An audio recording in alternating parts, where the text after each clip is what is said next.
It's National Runaway Prevention Month, NRPM. In the state of Wisconsin, it was declared National Homelessness Awareness Month.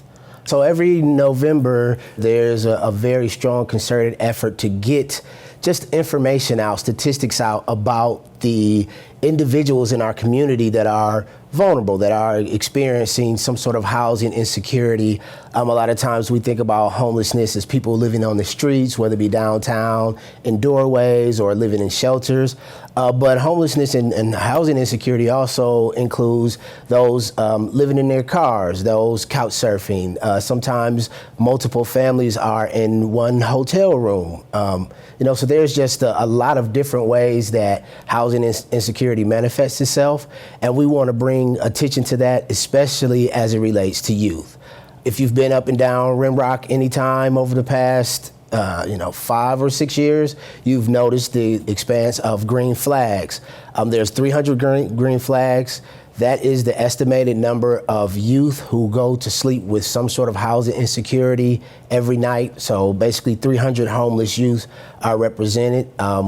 Right now, it spans about 4 city blocks, and we actually probably could have went a little bit longer because we have some out front.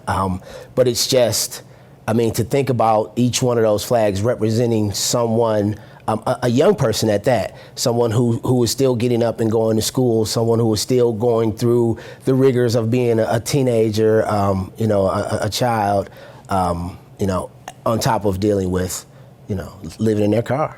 A big part of it is lack of access to resources, access to services, access to information.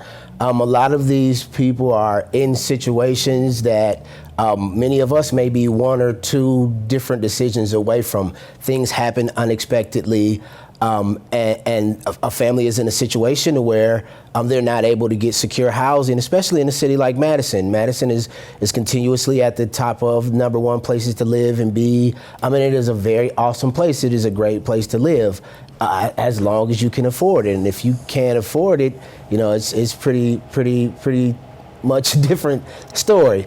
But what we do is primarily focus on the youth. So it's like I said, it's really just getting the families as well as the youth access to services, and then making sure that we're connected with the schools, making sure that we're just trying to be a place of service.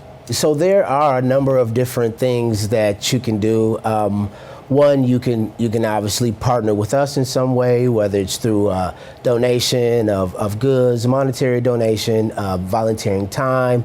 We definitely work very hard to provide the necessary structure and services that are needed for our youth and their family. Additionally, this is Madison. We're the home of the nonprofits. There are a number of nonprofits that are out here working specifically on this issue. There are a number of county entities and city entities. Just Googling National Runaway Prevention Month will give you access to a number of different resources nationwide, a number of different efforts that are being put forth to bring just awareness. It's stated that the average age of a homeless individual is about 9.5 years old.